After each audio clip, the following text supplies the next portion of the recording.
Lights they flicker and the candles glitter like you're in a thriller. Heart goes pum pum pum. Ghostly figures they can get so bitter. Sure you want to enter, you can turn back now. You don't know where I've been. What's going on inside? Where the monsters like to come alive, come alive. Do you really wanna know me? I'm really not that cozy. It's up to you, so you decide, you decide. Would you love me up my words till the coffin's in the dirt? Try to break me like a curse, you know that will never work. I'm a little bit absurd, I like dancing on the verge. Anyone can love a pretty little mansion, but could you love a haunted, haunted house? Or could you love me now? A haunted, haunted, I'm a haunted house. A haunted, haunted house. If you're too scared, get out. A haunted, haunted, I'm a haunted house.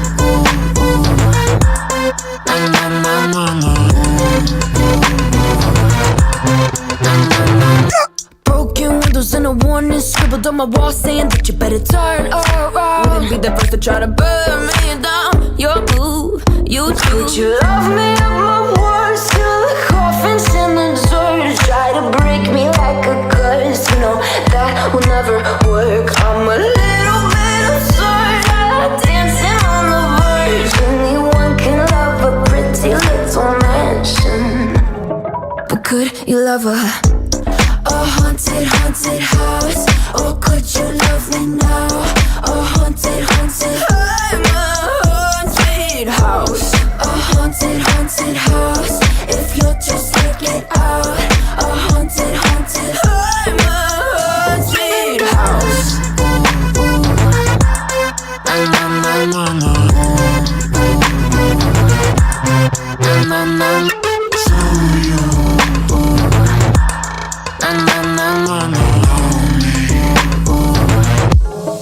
Could you love a haunted, haunted house? Or could you love me now? A haunted, haunted, I'm a haunted house. A haunted, haunted house. If you're just getting sad. A haunted, haunted, I'm a haunted house. My words till the coffin's in the dirt. Anyone can love a pretty little mansion.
Double, double toil and trouble, fire burn and cauldron bubble. Not bad. What's up, Zsa Zsa? Zsa Zsa? Oh, you're sweet. Hey, just what I need. A bath. Bath? Yes, bath. Let Mother scrub your back. Mother.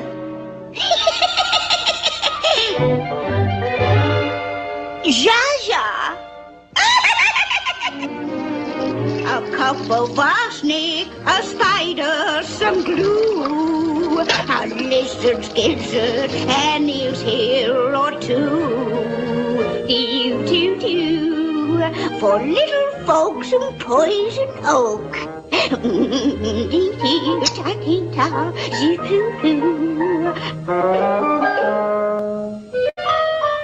Magic mirror on the wall. Who is the ugliest one of all? By my troth, I will avow, there's none that's uglier than thou. I'm so deathly afraid of getting pretty as I grow older. Pretty? Guests! Coming, chaps! Evening, Granny. Do you have any goodies for a Halloween witch? Witch? But my! Isn't she the ugliest little thing? Ugly? Magic mirror on the wall. Who is the ugliest one of all? Thou wert the ugliest one, 'tis true, but that creep is uglier far than you. Darling! Come in, come in, come in, come in! I warn you, dearie, I'm going to worm all of your ugly secrets out of you. Tell me now, who undoes your hair? Do you like it? Like it? Why, it's absolutely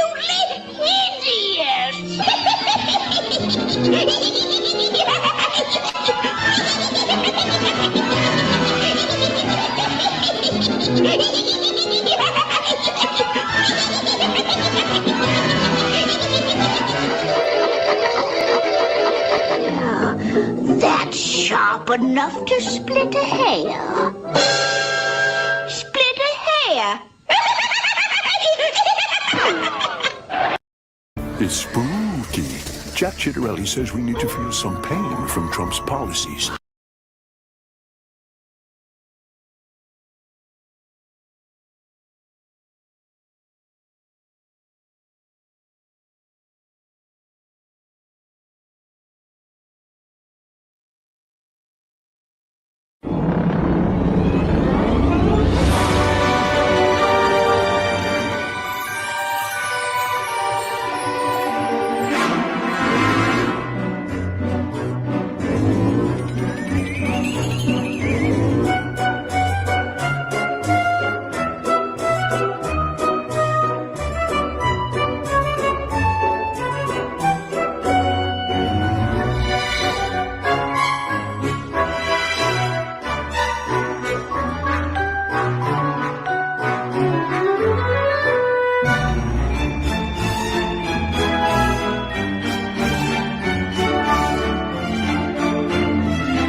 Whoever fights with monsters should see to it that in the process he does not become a monster. And if you gaze long enough into the abyss will gaze back into you.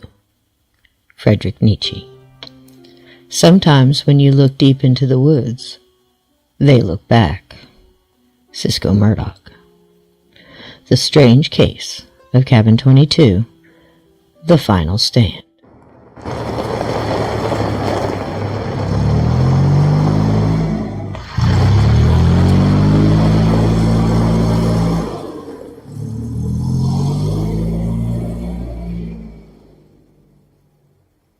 Tater flew like the wind, his faded turquoise golf cart struggling uphill.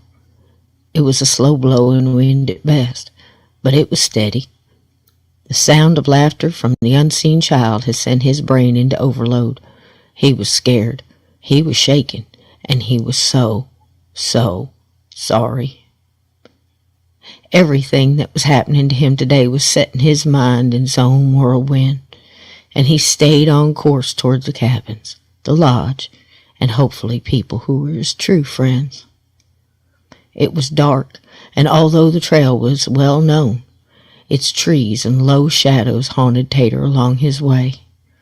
Low-hanging branches seemed like hands reaching for him, to hold him back somehow. He knew there was danger in here, in these woods. He could feel it. Just like he knew the land behind the junkyard was bad, real bad. Even the air back there seemed different and made it harder to breathe. He hated that old playground in the woods beyond. People went missing back there, and his dad had told him never to go back there. Tater never did. Taking Jeb and dropping him off on that trail today was as close as he had been in 10 years or more. "Animals don't even like it there," his dad had said once. "If'n a squirrel or deer won't live on a patch of ground, well, then it ain't fit for humans neither. Keep that in your head, Tater. Your ma and I want you safe." And Tater remembered. The big man thought sure that whatever was on that land tried to get him tonight. His ma had once said, "Bad brings bad, good brings good. Plain and simple, Taterbug." Tater thought hard on his deception to the McGees. He thought hard as his golf cart fought the road up the cabins. He thought hard on his big lie, and that bad brought bad. Had he brought the bad on himself? Revenge, anger, hate, lying, making trouble, even possibly being friends with Jeb and Skeet could be bad.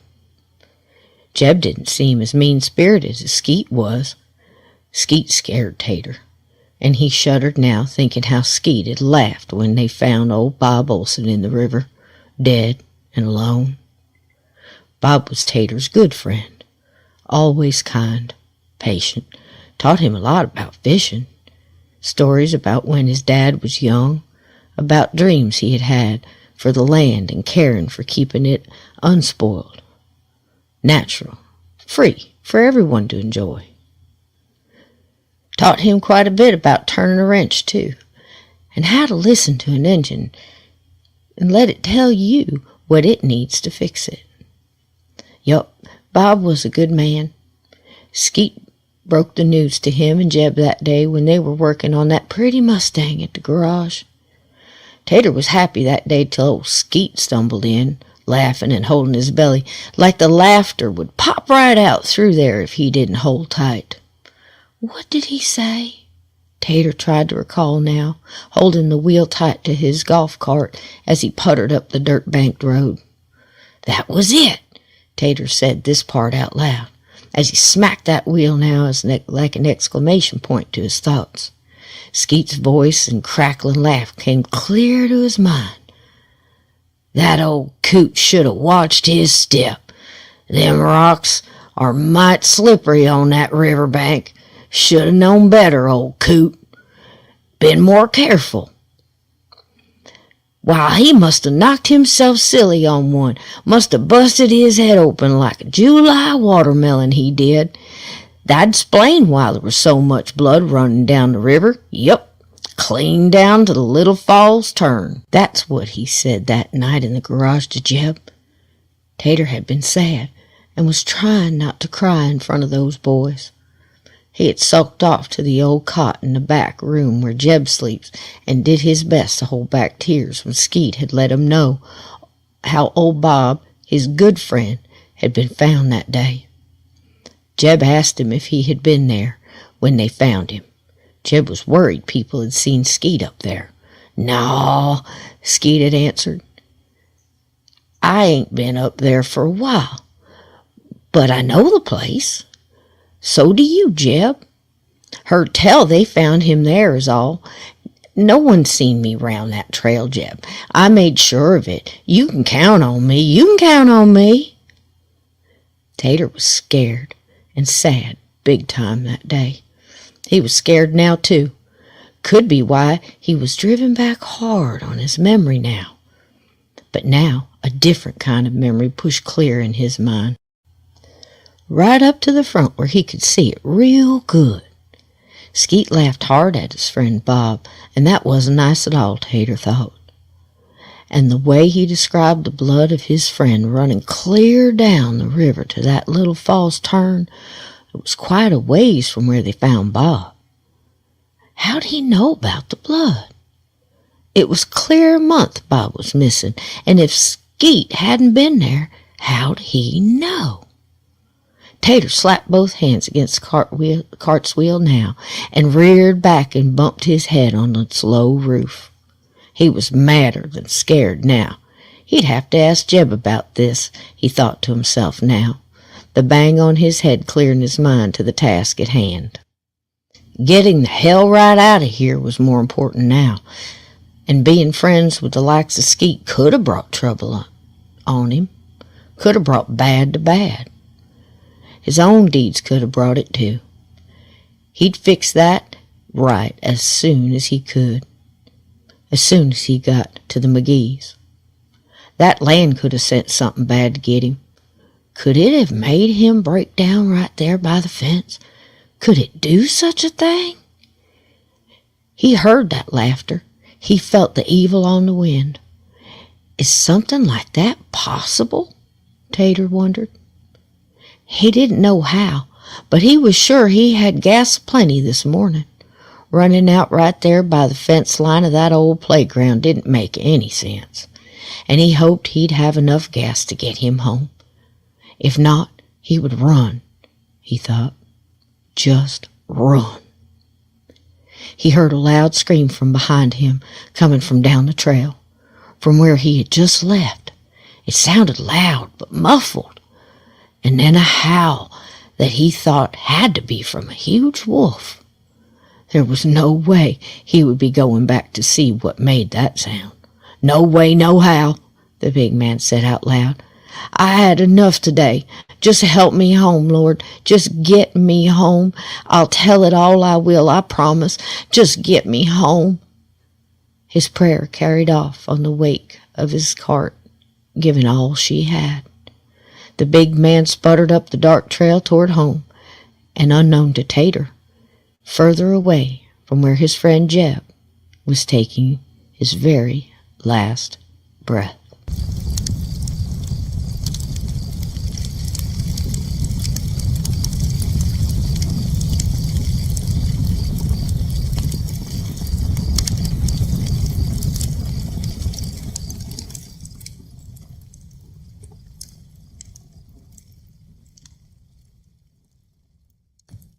Those around the fire decided it was for sure going to be a long night. The howls and screams coming from down the mountain toward the garage and RV park chilled them to the bone. Only 4 campers were down there, Chuck remembered. 3 of them were regulars. 1 weekender. No kids, he thought to himself, worried. He'd get Bill Cook and his men to come check on them when they got this all more sorted. Those howls and screams still chilled him. Chuck McGee knew that although they were chilling and unexplained so far, the wailing coming from the heavy woods higher up the trail from them was the most troubling ones. May moved in closer to Chuck and added her thoughts to his like she could read his mind. "Charles, they haven't been this vocal in quite a while. I can tell you I don't like the feeling it's given me. I left out 2 of my finest apple and peach pies today on that Giving Rock out back. They lay there untouched still. That never happens. The female always comes by and takes those. Usually leaves a little something behind, too, like that time she left that pretty root that looked like a walking stick, or that black shiny rock that looked like an obsidian. Never happens. Those pies would sit out there all day on that rock, just never, Charles." Chuck nodded in agreement with his wife of 40-plus years. They indeed could be close to being able to read each other's minds by now, the way most couples married for that long could do. "You read my thoughts, May," Chuck stated. "The Squatch is definitely unsettled tonight. It sure doesn't like something going on down there." He gestured down the dirt trail that led past Perkins' garage, the dead children's playground, and the few homes along the way down to the highway at the base of Montesano Mountain. That long, winding road that led to civilization and any help they may need tonight. Dave overheard some of this conversation. He hadn't known the McGees long, but their opening up like this after seeming to be one of the no-nonsense kind of people on his arrival was throwing Dave more than the information he was overhearing. Dave ran a hand over his mouth and chin, felt the bit of growth there from his no-shave vacation, and now looked at Joe Parker, who he had grown to trust this long day of events. "Are you seriously telling me we're talking about a Bigfoot here? I mean, really, Joe. A damn Bigfoot?" Joe Parker wiped a palm down his face, too, as if to think on this one a second, slowly nodded, and added, "Yes, Dave, I think we are." He looked down at the ground a moment like he could find his words there, and he tagged this last bit on. "I can't explain it, Dave, but I saw one about 2 years ago, up here. I'd like to say I was scared, because I think that would make it sound saner in a way. But I wasn't. I actually felt sorry for the creature, like it was the one that was scared." Dave tried hard to take all this in. Who was he to discount anything at this point, he thought to himself, and he listened. Joe continued. "I was on a search for a missing hiker out here, there in the deeper woods past the trails. I have been told by Jake the shaman that there are portals out there too. I know, I sound crazy, but listen. He says some split open, quite like the atmosphere just opens, like a door, and others, he says, almost seem like a watery mirror. I didn't believe it at all, just like you now, till one day, Bubba and I and a couple of the boys from the station were looking for a lost hiker and his dog. I took to going off the main trail and was searching out where a sinkhole had opened. Just a fall in the ground, really. Dirt settling happens all the time here, but people can fall in 'em quick. No tell how deep it will be either. So I was headed that way, and the air changed. It seemed like all the sound just stopped." Joe looked as if he was talking to nothing and everything at once as he stared ahead and into the woods, and he continued. "The birds stopped singing. Even my steps in the leaves and on sticks seemed to be muffled somehow, like the sound was heavy and just fell instead of ringing out like normal. I kept walking forward, and I noticed in front of me was a place just above the ground and a bit taller than me that looked different somehow, like you were looking down through the surface of a pool down to the bottom. I took one step, and my foot went through it. It just disappeared. Dave, it just disappeared. I quickly pulled it back, but my wondering got ahead of me, and I put my foot in it again, and it did the same, just disappeared. I couldn't help myself and slowly stuck my hand in, and yes, it disappeared too, right up to my elbow.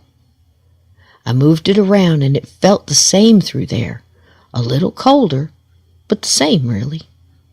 I got scared something might grab it, so I quickly pulled it out and backed away from it fast. It shook me for sure, but I continued the search in another area. I held that information till I could see Jake. He explained it was a portal into another dimension. I was shocked, yes, but I saw it, Dave. I saw it.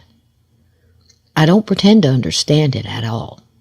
Jake said things come and go through them, and have since time began.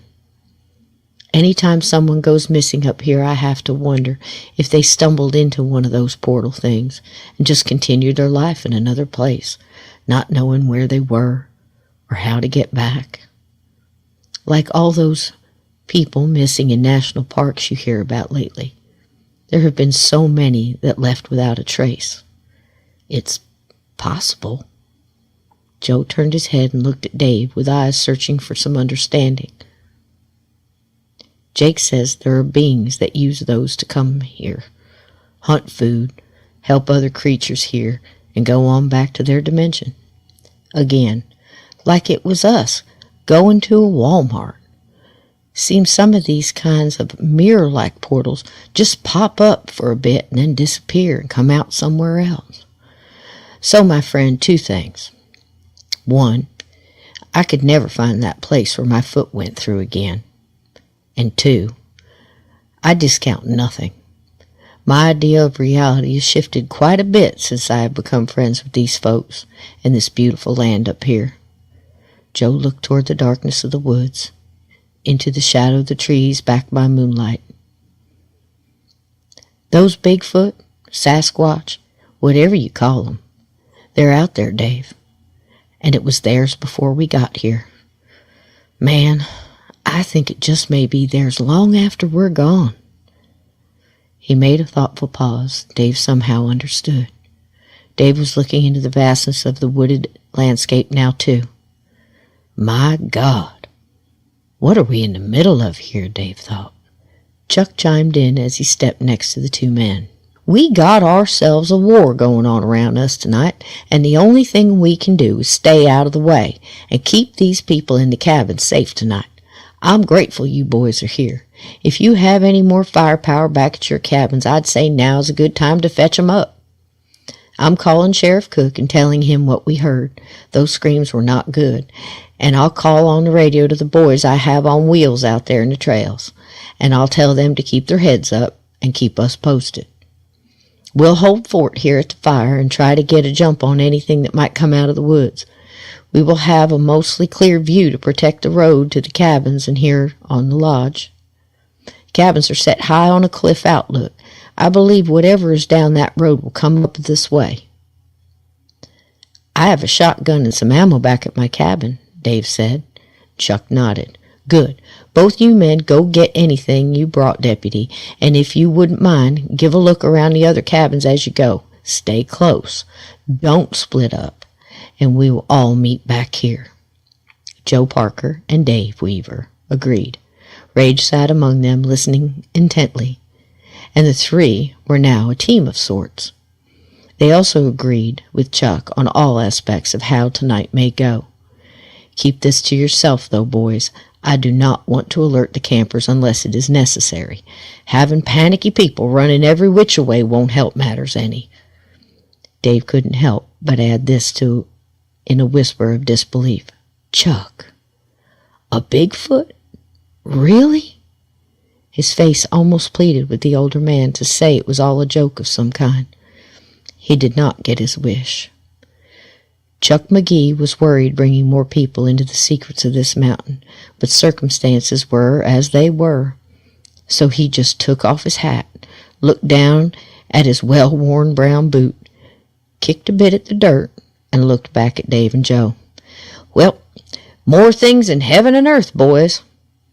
Placed his hat back on his head and added, now go get those firearms and be mindful and hurry.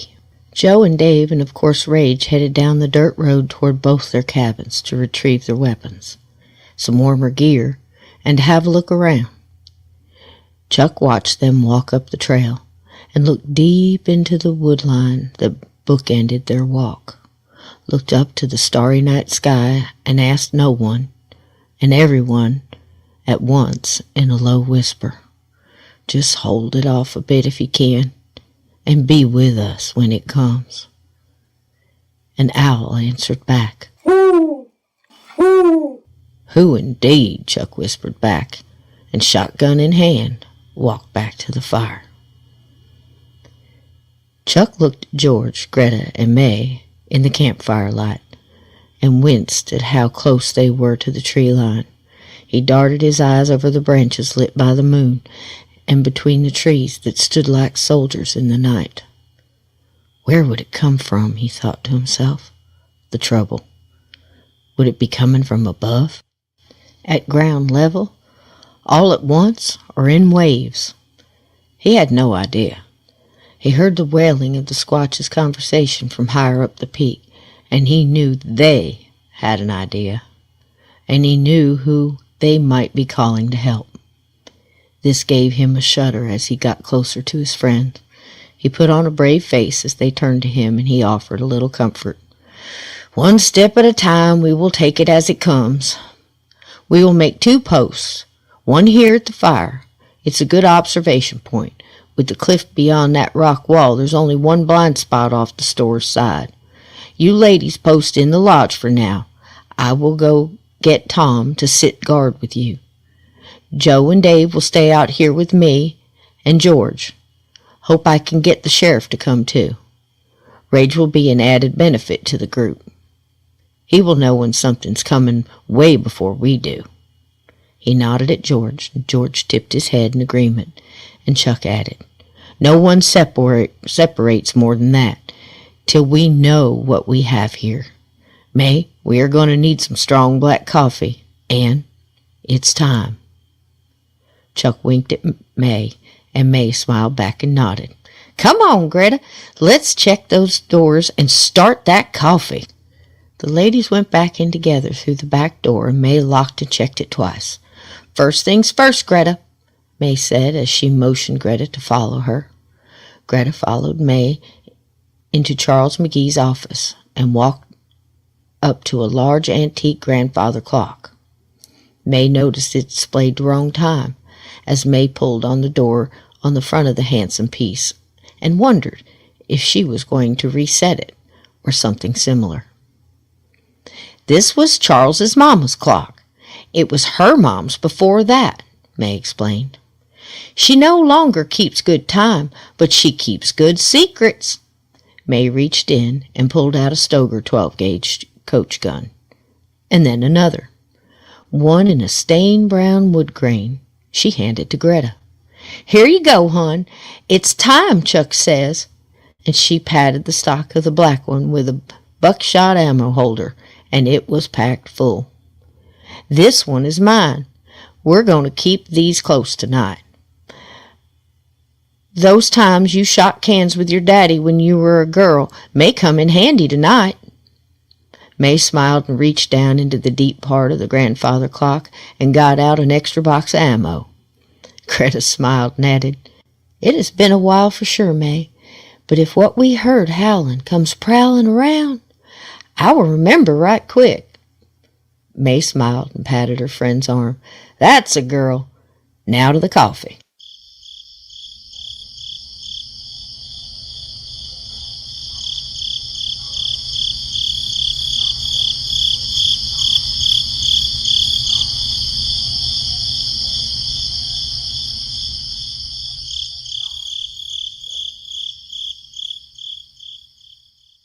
As Joe, Dave, and Rage walked past the cabins, they kept an eye out for sure. The shadows played in the trees, and darkness was not giving up her secrets easily. They walked on to Dave's cabin first, and on the porch of cabin number 20 were the smiling, glowing faces of the jack-o'-lanterns they saw the young girl carving earlier.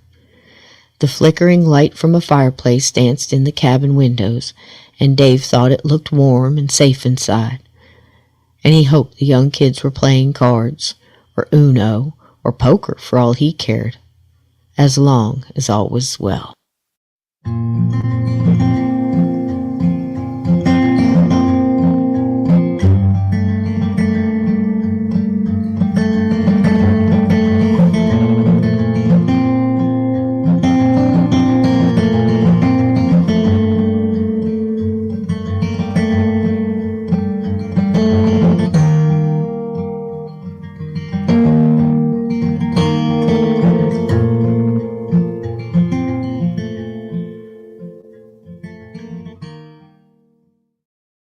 Inside that very cabin, there was a bit more than a card game going on.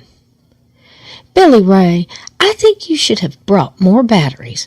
Last time, they drained so fast we lost the best recordings when Aunt Rose got that poor ghost guy to answer her." Billy Ray, who now preferred to be called Will in his late teens, but let his sister Carney get away with the Billy Ray she had always called him, smiled now. "I did.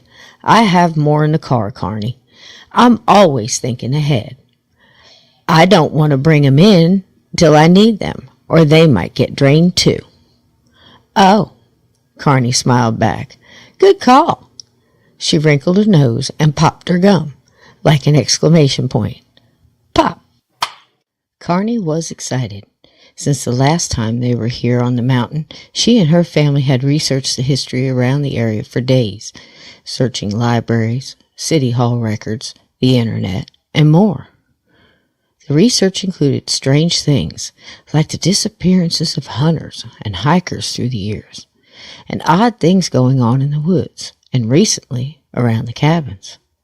The dead children's playground interested her the most, though. The stories of strange things happening there were many. Those poor kids, dead for how long, that swung on the swings in the dark of night, just gave her shudders. Why would they stay? Maybe they were just having fun, sure, coming back to a place they were familiar with. It was a solid theory. But that theory didn't sit well with her somehow, and she made it her business to find out more on the subject. They found out a few things about the start of the cabin campsite, more on the caves and land and the indigenous people who came before. There was a legend she was intrigued by, something about the area of the land past that site. It seemed even animals didn't want to live there, and only certain trees would grow there too. She had read some natives said it was dead earth, and people should not go there, live there, or have anything to do with it at all. There were tales of odd animals being seen around here, and yes, there were stories of Bigfoot sightings, odd light anomalies, even a UFO sighting by a man hunting up here in the 1940s. One news clipping said he went home screaming that the war was starting up again and the enemy was invading. Sounded funny when you read it, but her Uncle Clay said those times during the war were pretty cringy for people to live through here, and that the actual enemy got a lot closer in places like California and the East Coast too than the government ever admitted. So why not? The young girl shrugged. Uncle Clay had also added another article on the incident. It stated that that same night many people in this area reported their cars just stopping in the road. Their batteries drained, just like Billy Ray's camera batteries.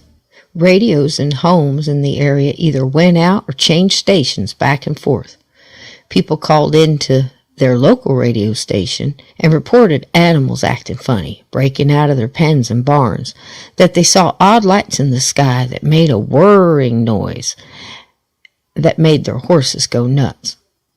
A lady had called in and said her cake fell, and that never happened to her.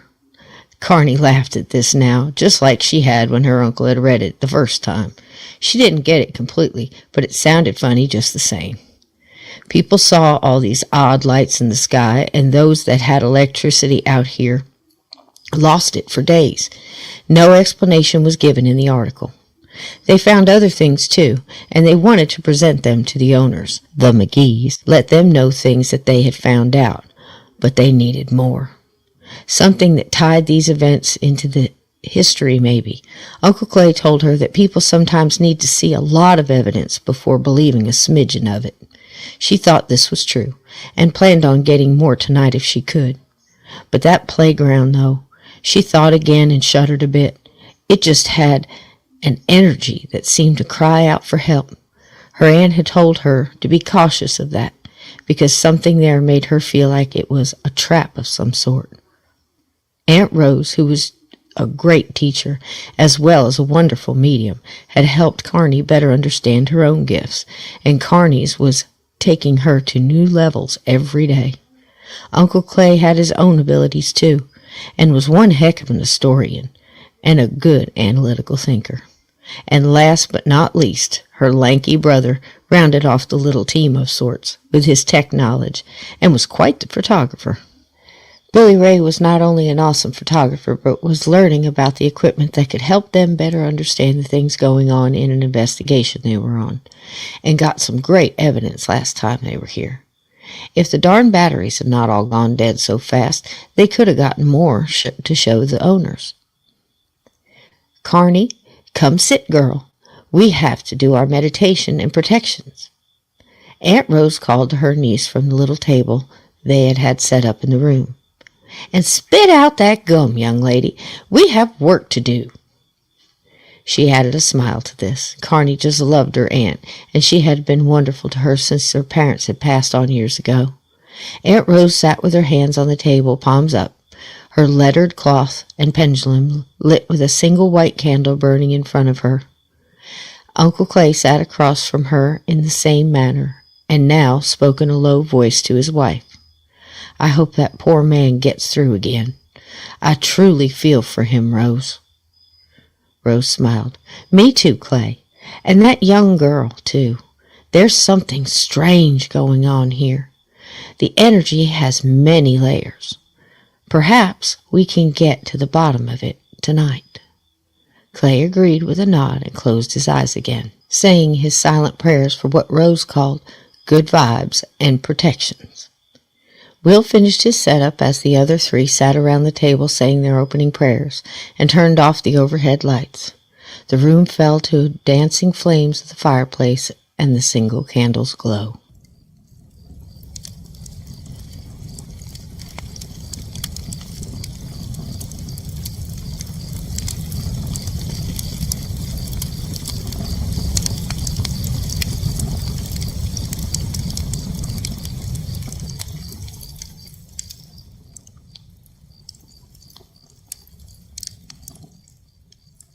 "George," Chuck called over to his friend, "this isn't going to be a good night. I can feel it in my bones. We need to keep everyone close. Let's run in the store, help Tom to lock up the shop, and let him know we could use his help to cover the lodge inside." "He's one heck of a shot, as I recall," George remembered, "from that time we all were up the trail. Got that poacher's hand just right. Knocked the gun right out of it. Saved that black bear cub. That was something to see. One heck of a shot." "Sure was, George. He's a good man. I got to get Sheriff Cook and the boys back up here, too. Gonna be a hell of a night, George." George agreed, and they headed on their way. Tom, being a regular up here, didn't need a lot of explanation. He helped the men lock up the little general store, and reached in deep on a shelf, pulled out a shotgun, checked it, and handed it to George. Grabbed the .357 Chuck had in the cubbyhole by the register. Easing into a calm, protective mode, Tom tucked the revolver into his waistband of his faded jeans, pulled his shirt tail over it, I just bet May has some good pie in that kitchen of hers." He smiled at Chuck. "I think I'll go check and tell a story or two." "Sounds good," Chuck smiled back. "Keep a good eye out and save us a piece for when this is all over." Tom nodded and headed toward the lodge office. Chuck and George headed back toward the fire to keep a lookout there.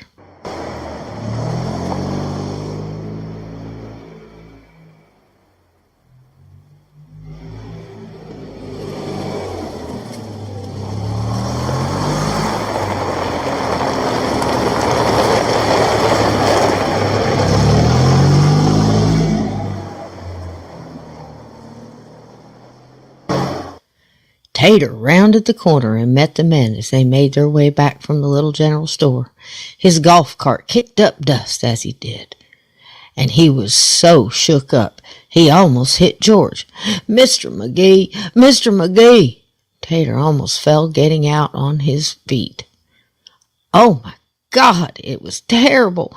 The screaming! Did you hear it?" Tater was shook for sure, and the men could see it aplenty. "Are you all right, Tater?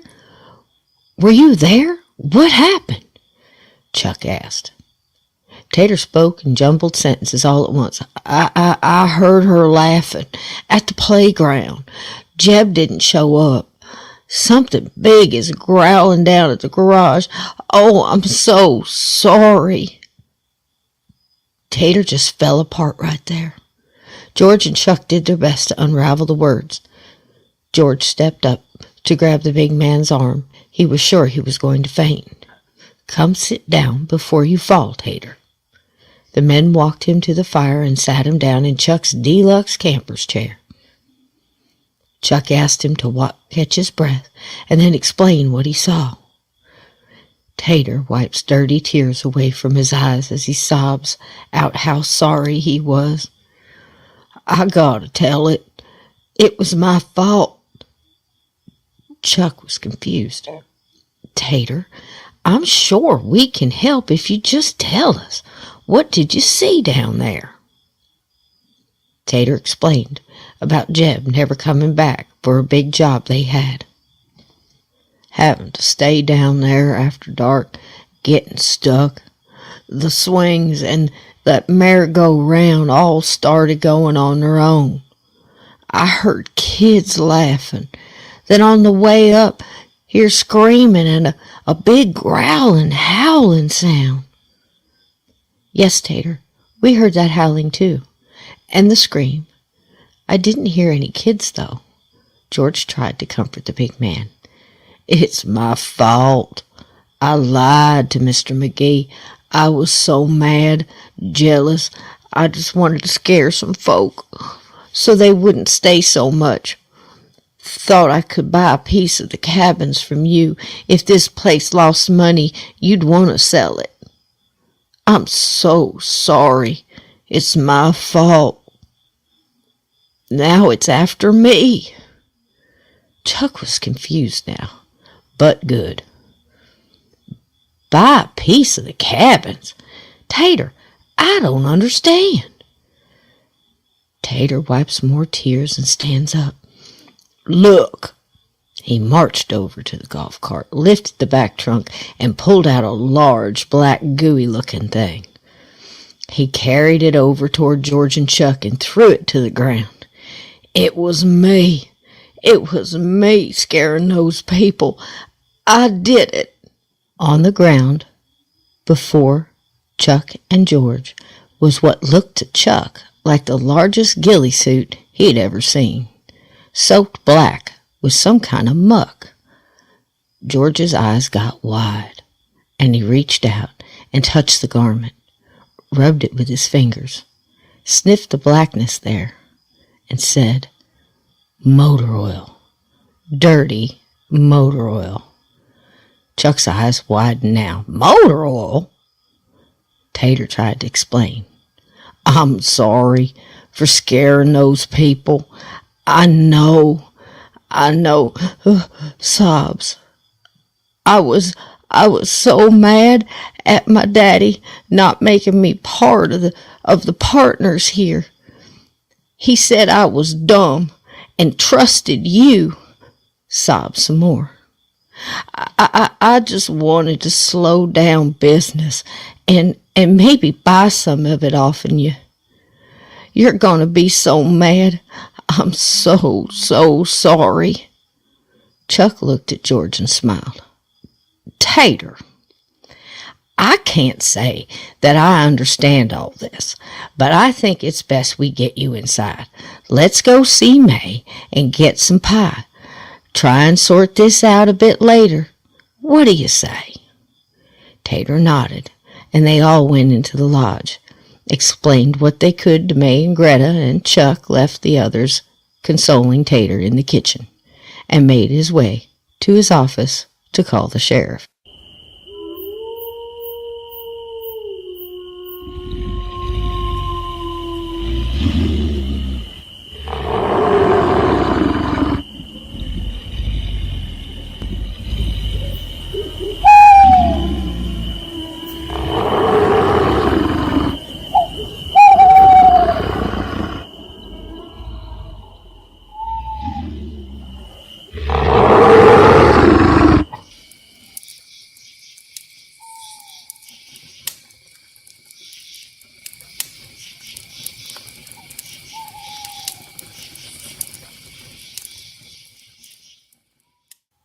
Deep in the woods, the pack waited for their leader. One of them was badly burned and sat licking at its scorched fur and burning skin. The other sat near the food provided by their wise one and looked into the darkness.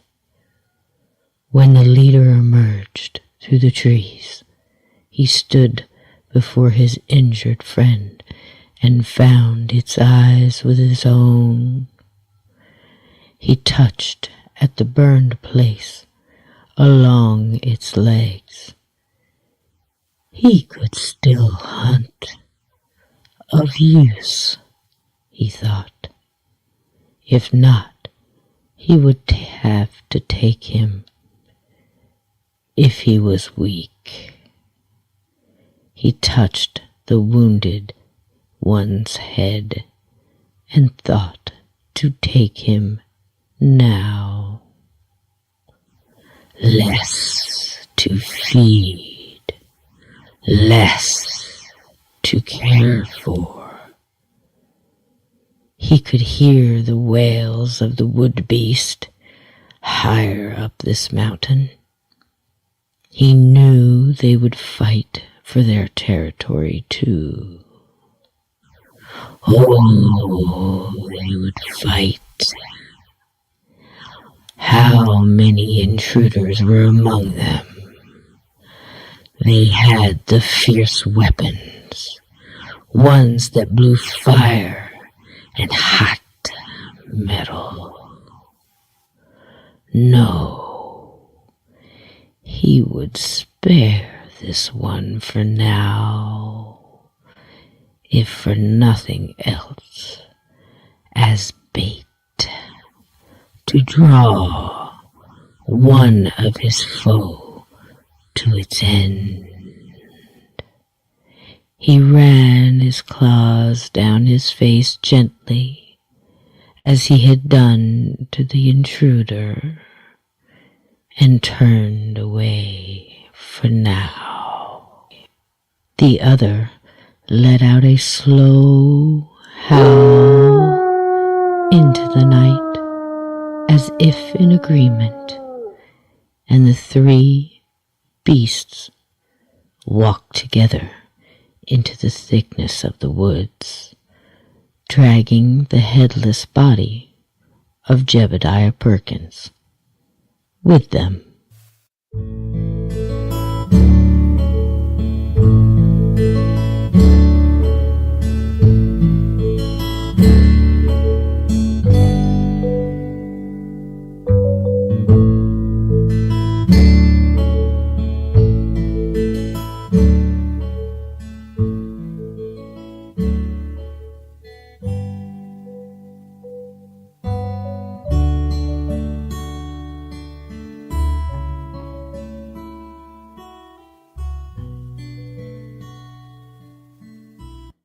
Deputy Joe Parker grabbed his radio and extra ammo.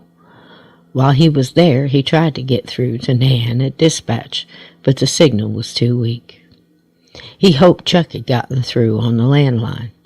The men then walked over to Dave's cabin and got his shotgun and a warmer coat. "I'm grabbing a couple of waters. Anything else you can think of, Joe?" Joe Perkins was looking at the tackle box again, in remembrance of earlier that day, and a shudder ran down his spine.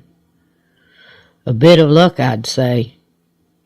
Dave agreed and grabbed a can of Rage's food and stuck it in a pocket of his jacket, thinking this could well be a long night.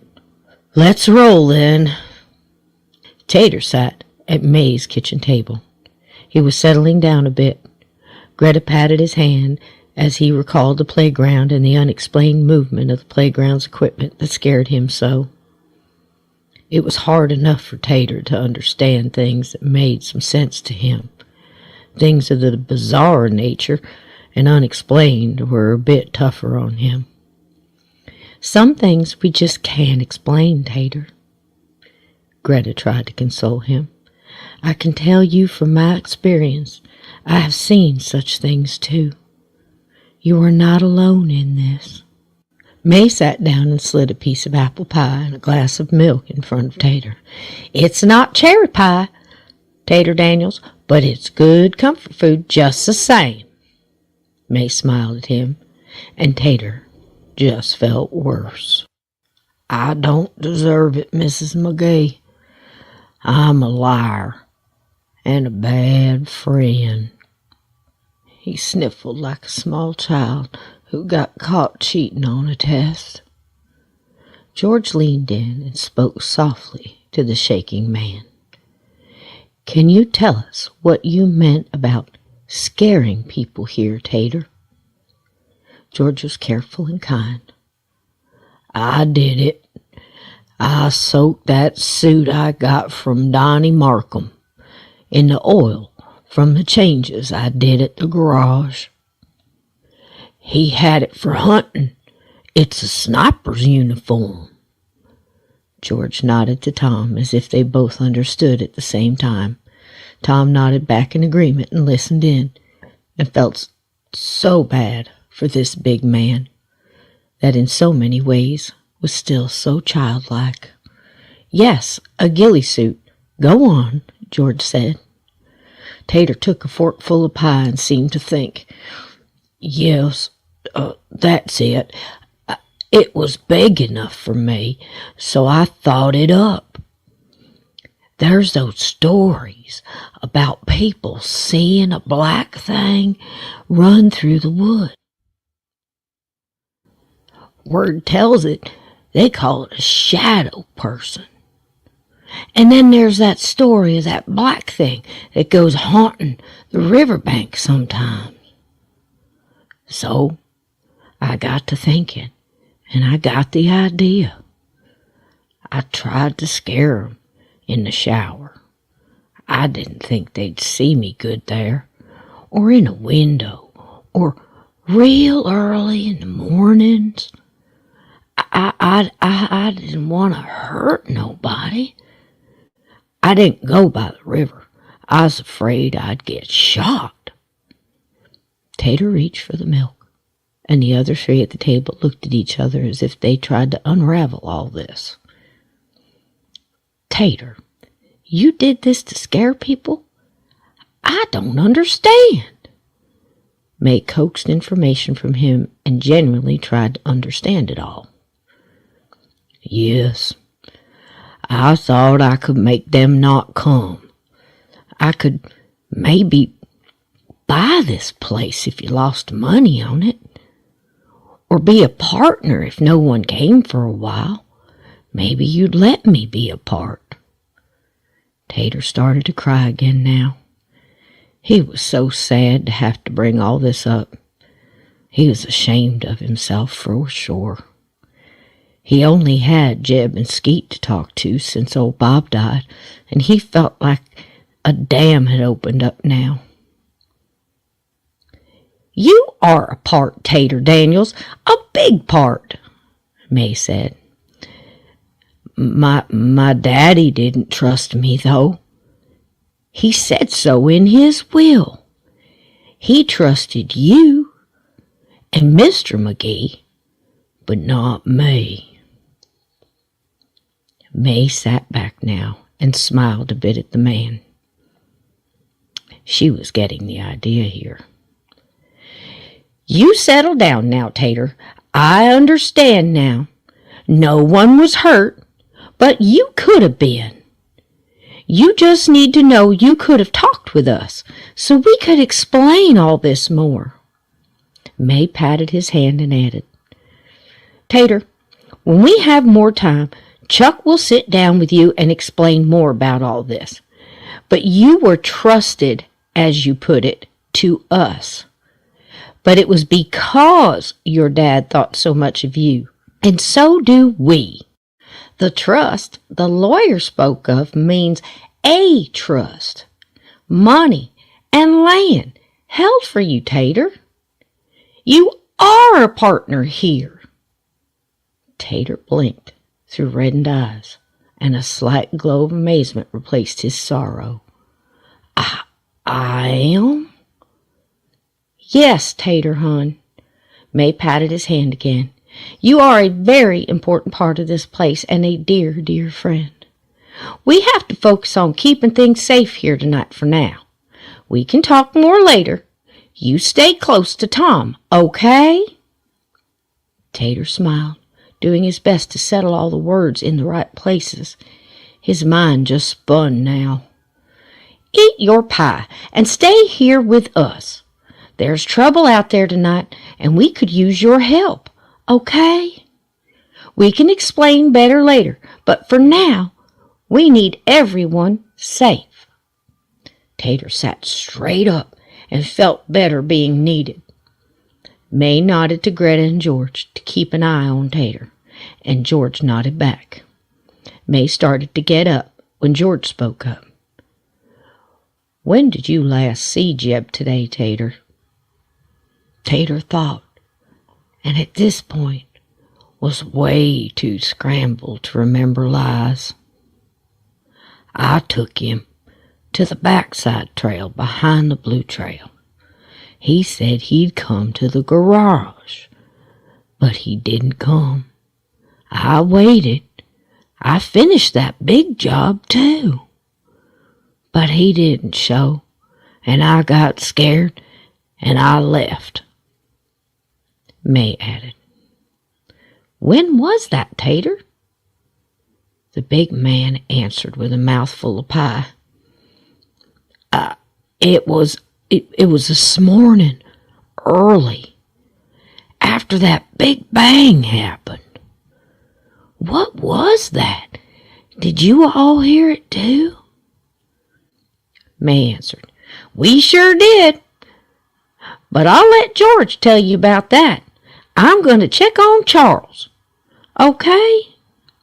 May got up, grabbed her shotgun, and walked down the hall toward Charles and his office, checking window locks and doors along the way. Greta asked Tater to describe the playground's events. There was something that just had her intuition up. The big man explained again all about the swings that swung on their own, the wind that screamed, and of course the eerie laughter of a young girl he couldn't see.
Dear spirits, as plenty as the stars above, as bright as the moonlight is our love. Radiate our inner lights and protect us all that gather tonight. As we light the candle, may you bless this sacred space. Let its flame radiate love and protection from negativity. Put love in its place.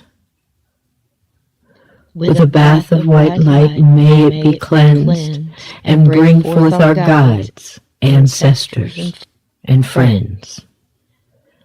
Archangel Michael, defend us in battle and protect us from evil. May God rebuke it, we humbly pray. Amen. So may it be. Rose held the hands of her niece Carney, her nephew Will, and her husband Clay. They all spoke their hearts as they filled the room with their light and good intentions. They all had their own rituals they did before any investigation or communication from spirit, but this one they did together, every time. Rose held her pendulum out in front of her and steadied it straight with the other hand. The pink glow of the rose quartz pointed gemstone hung motionless. If you are with us, Spirit, can you show me your motion for yes? Slowly, the pendulum started to move and to make a circle movement. Small circles at first, then the pink point started to circle out wider and wider, around and around. Rose caught it with her free hand and steadied it straight again. Thank you, Spirit. Can you show me your no, please? Carney's hair began to stand up on her arms as if someone invisible was moving one of those static electricity plasma balls up her arms. She could feel the energy in the room intensify, and she shallowed her breathing and listened with her mind for any thoughts she could pick up now. The pendulum swung way out to the left and then back to the right and repeated it. Rose again thanked the spirit and steadied the pendulum to stillness. I recognize your energy. Could you be the man that came to us last time? The pendulum swung itself out way to the right and started to circle, like the old swing rides from the 1960s county fair. Round and round it flew into a pink blur, stretched to the chain's limit, and pulled from Rose's grip. The pendulum flew across the room and landed on the brown leather sofa. Carney jumped back in her chair, and Will snapped pictures in rapid succession. No one said a word. The room settled quiet again. Rose calmly laid her hands down on the table, palms up, and said, "Okay, let's try this your way." Rose almost immediately started receiving pictures and broken sentences in her mind. The medium did her best to gather the thoughts coming to her in waves now. A flash of a man in murky water drowning slowly. A stream of his blood raced above him and followed the water over the rocks. Bits and pieces flew through Rose's mind as she tried her best to slow them.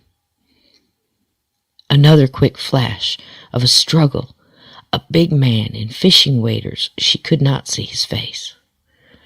Blood seemed to soak his once white thermal long john shirt as a tall, thin man hit him over and over in the head with a rock.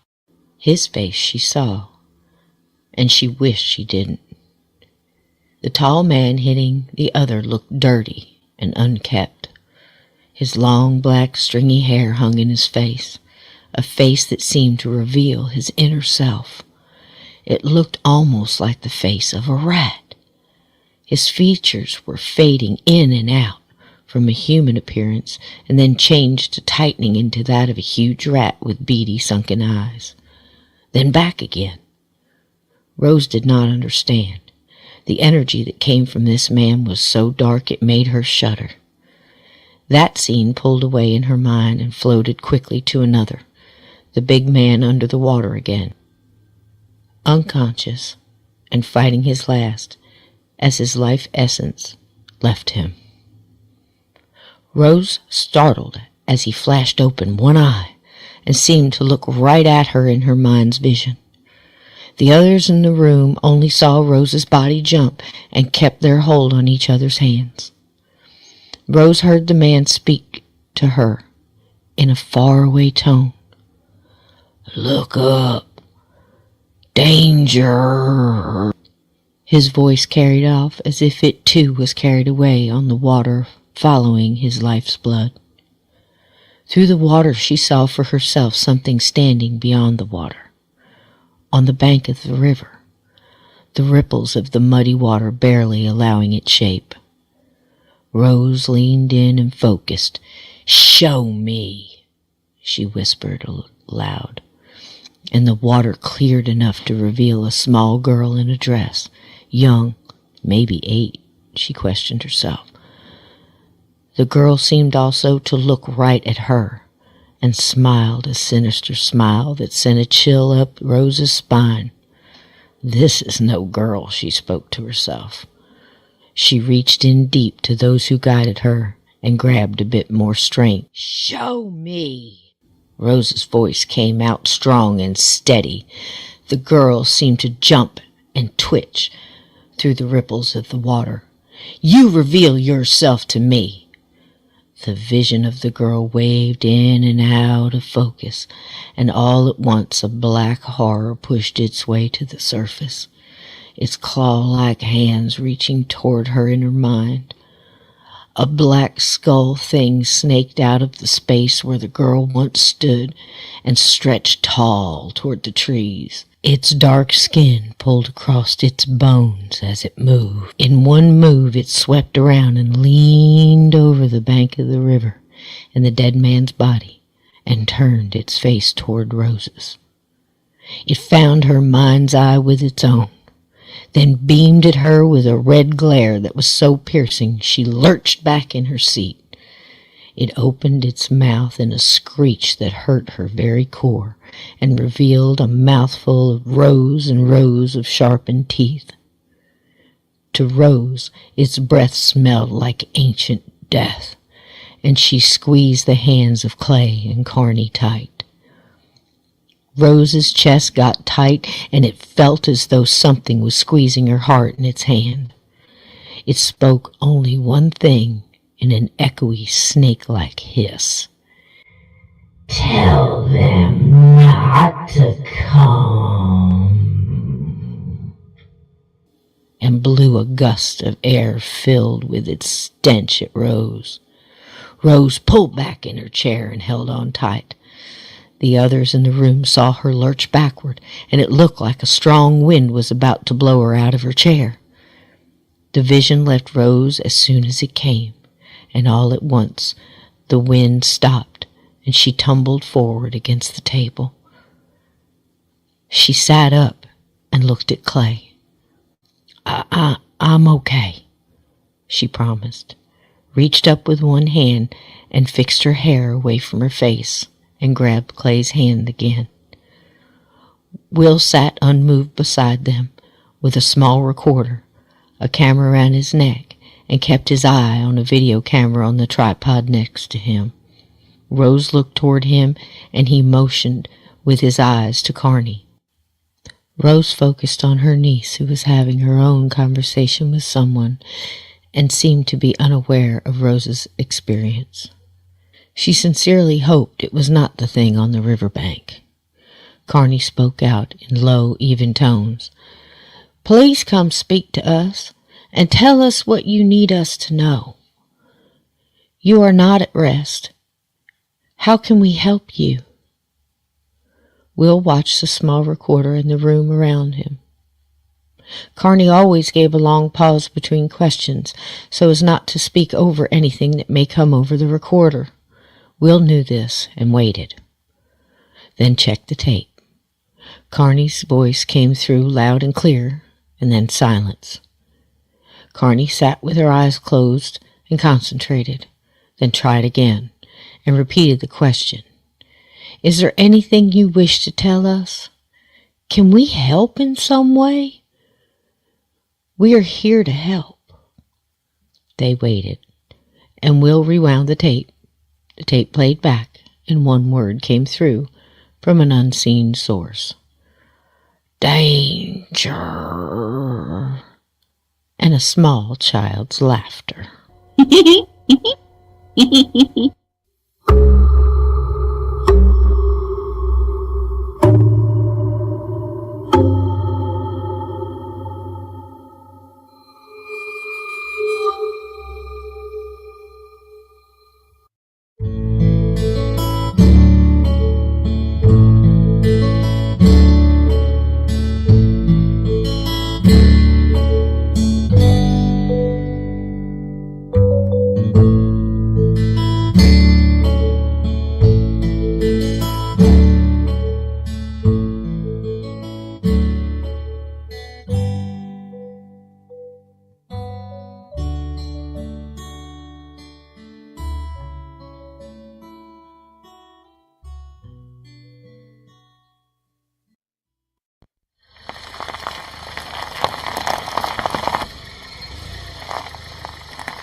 Sheriff Cook was already on his way up the winding road toward the cabins. Someone had called into the station and reported hearing a blood-curdling scream coming from by the garage. Bill Cook had Nan call up there, and no one answered. The sheriff was already on high alert because of Hell Night and all it brought with it. But there was something else in the air. He just knew a special kind of trouble was brewing. Sheriff Bill Cook hadn't even made it back to the station from this morning's event. If he was going back up there, he wasn't going without a special kind of backup. He had met his dear friend McCloud, and both Crow and old Jake were with him when he showed up at the turn to the mountain road. They too had felt warning in the wind, Crow had said. Well, my friends, let's hope we can catch it before it gets too out of hand.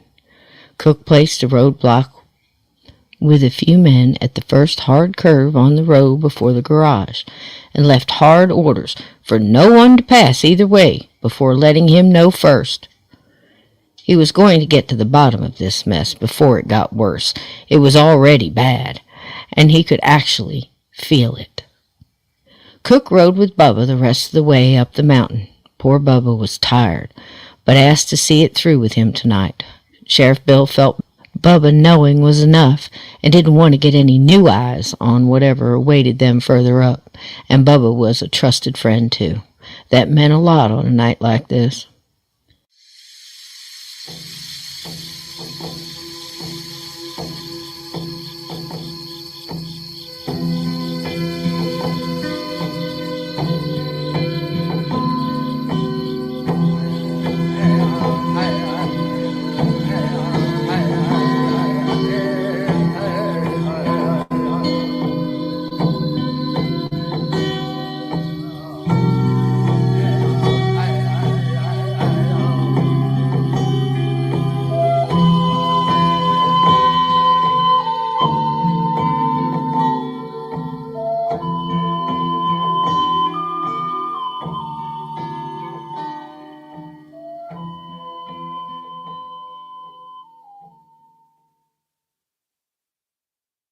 Gray Wolf sat next to Crow as he drove his old Ford. A turkey feather hung from its rearview mirror, and it swayed to Crow, singing a prayer song as he took the turns. Jake sat in the back and chanted his spirit song. His mind was already in battle with the energies that lay in wait. Gray Wolf watched the tree line as they rode and whispered, "Great Spirit, be with us tonight." Chuck was just hanging up the phone when May walked in. "Bill and Bubba are both on their way up. They have Gray Wolf, Crow, and Jake with them," Chuck said to her as she sat down in the big chair across from him, shotgun on her lap. May let out a sigh of relief. Whew. That sure puts me calmer, Charles. It's going to take us all tonight, I believe. I can feel it. You? Sure can. And then some. You keep that near you at all times. Chuck pointed at the shotgun in her lap and continued. Don't hesitate one bit, not one bit. You hear me? Concern washed over his face now, and she reassured him. I promise, Charles. We will get it set right. Something awful has got everything stirred up. She smiled at her husband. They had seen so much here over the years, and now she hoped her words would hold true. Well, stirred up or not, you shoot to kill, hear me? I know how you feel about these beings out here. I understand. But all said and done, they're wild. Remember that. There's something in the air, May. Something foul. It's just way off. May looked down and nodded. She knew too. Chuck stood up and looked out the window, the full moon just peeking through the trees. You know what happens, May. Hell! He slapped his leg. Those mean ones are going to come through if the regulars out here keep wailing like this. It's going to get ugly fast. I don't like them at all, May. They are more like warriors, protectors of those others. Those howls coming from down the mountain, if it's what I saw, what Greta and... Oh, Lord, I can't believe I'm saying this. Bob's ghost warned us of. We have got ourselves a hell of a night ahead, a hell of a night. And dang, if it ain't a full moon. We will get through it, Charles. Help's coming. May got up now, walked toward Chuck, somehow looking out of kilter in her apron, pretty house dress and calico, and a shotgun at her side. But no doubt a pillar of strength to her husband of so many years. She placed a hand on Chuck's shoulder. We are all ready to go in here. I will get you a fresh thermos and send the boys in when they get here for coffee if they need. If those scary ones come through, Chuck, she added with concern, let Jake handle it. They scare me too. Chuck nodded, and they both made their way to their posts for the evening.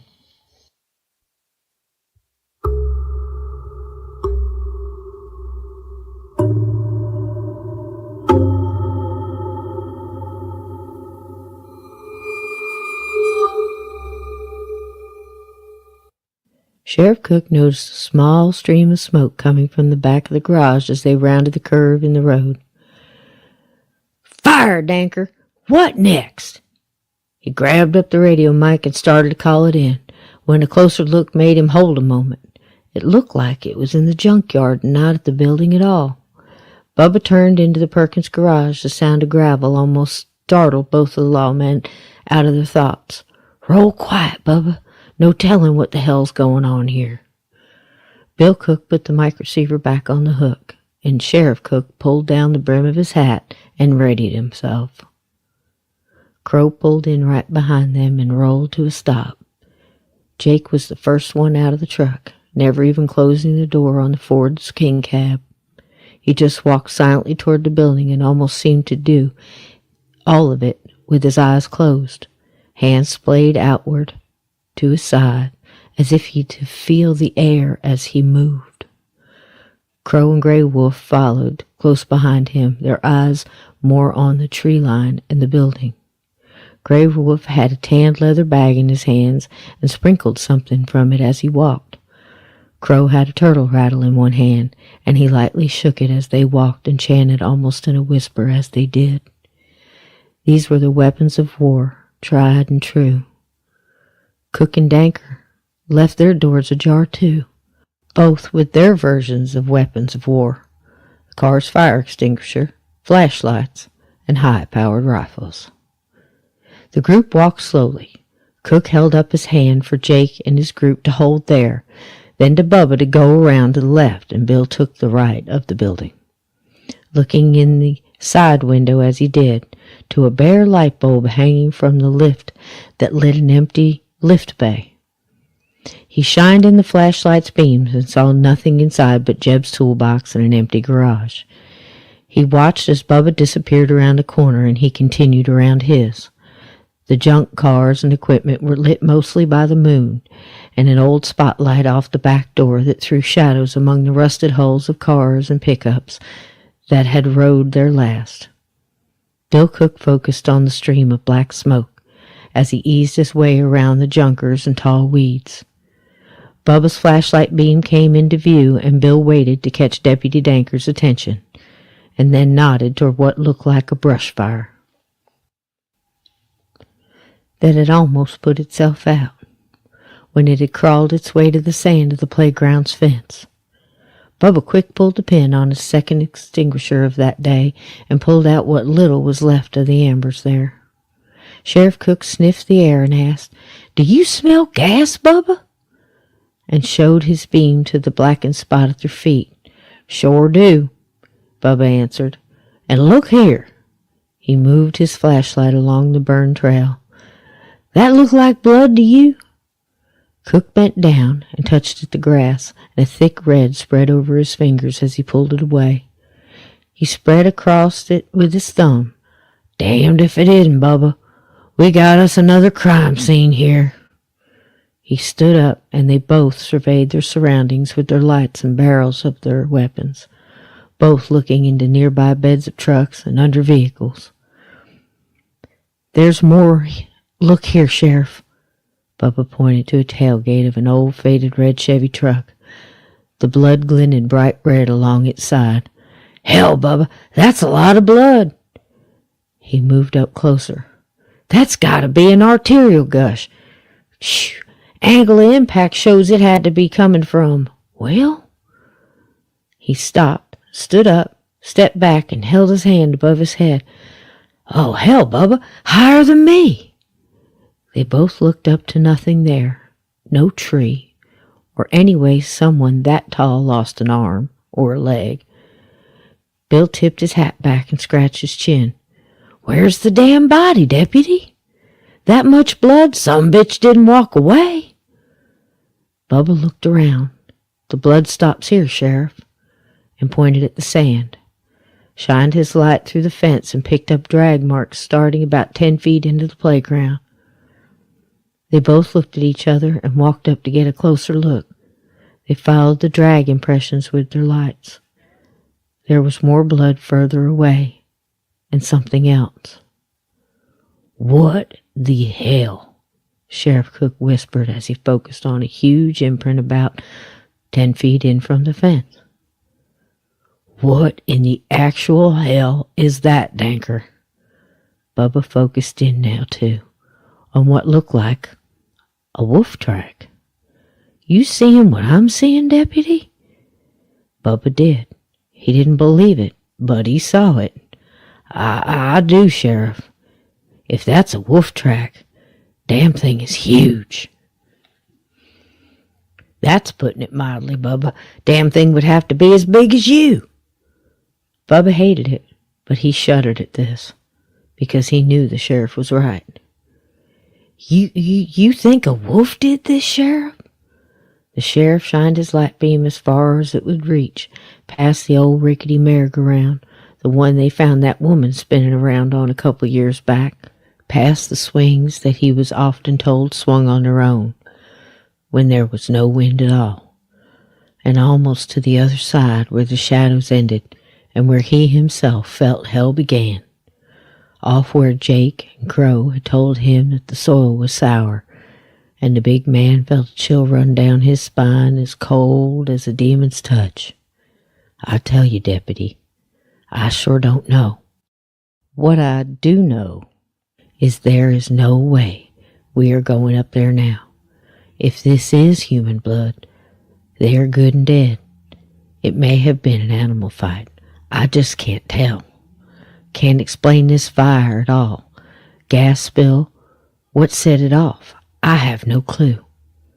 I can also add we aren't going through there alone right now. We need to get up to Chuck and see if he's heard anything. Make sure everyone there is all right. We will call the boys up here, get them to rope this off, and see what's next. Get this scene analyzed and go from there. Bubba shook his head and much happier than he'd like to admit, because he sure didn't want to go into that playground or those woods. "All right, I will call it in then." "Sheriff!"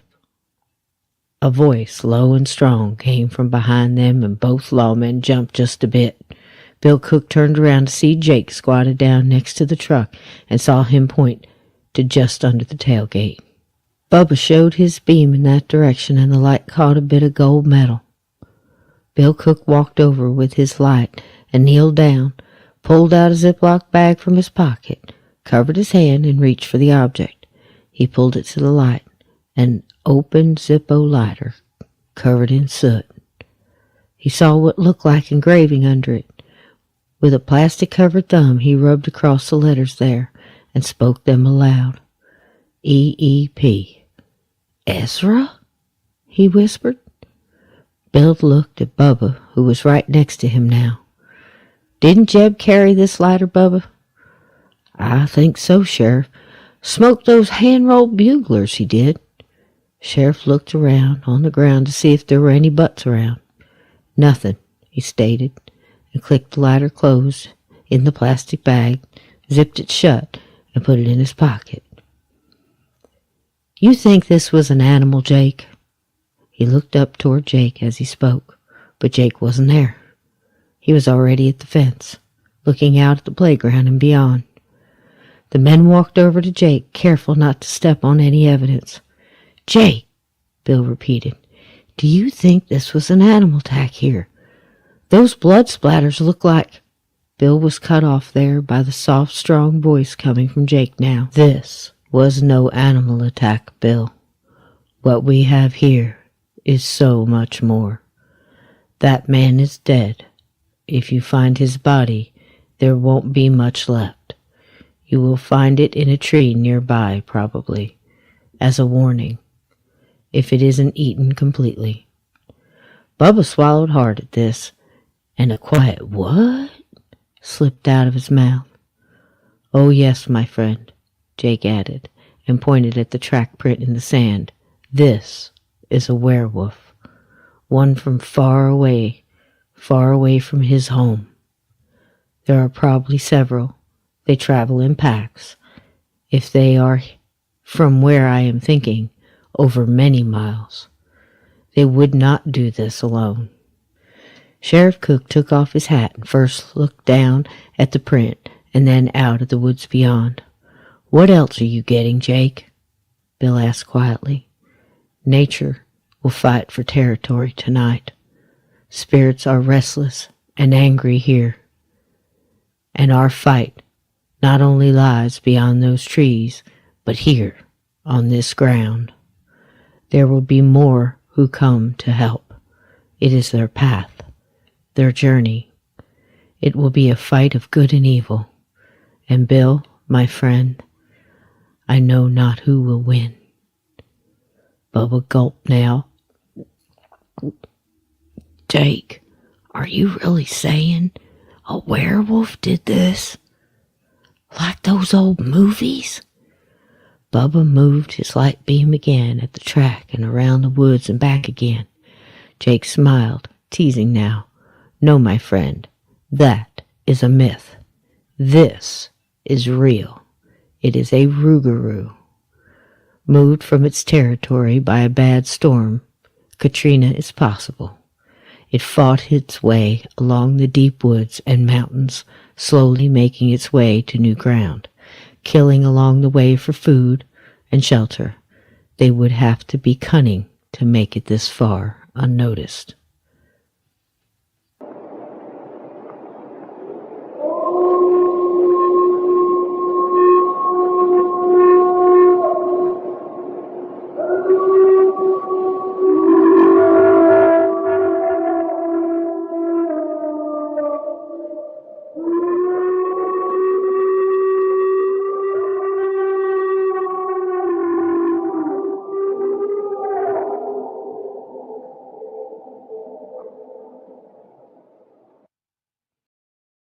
A wailing sound echoed down to the men from higher up the mountain. Bubba gulped again and shuddered, and Jake finished. But do not worry. That one is not our fight tonight. That fight belongs to them," and pointed toward the sound, and slapped Bubba on the back, smiling. "Come on, Sheriff," he said, as he walked toward the garage, stepping over the burned places. "There is more to do. Leave this to your men." Sheriff took one more look at the woods. "What fresh hell is this?" he whispered, and they all walked up to the back of the building. Gray Cloud and Crow were there, looking at Jeb's old Chevy and the claw marks there. Crow said something in Cherokee to Jake, and Jake nodded in agreement. The only word the sheriff recognized was Rougarou. "Yes, I agree. The driver of this truck insulted the beast or hurt another in its pack." Sheriff Cook jumped in now. "Are you saying something slashed up Jeb's truck for revenge?" Crow smiled now. It always made him smile to see someone try so hard to understand some things that were just so, well, simple.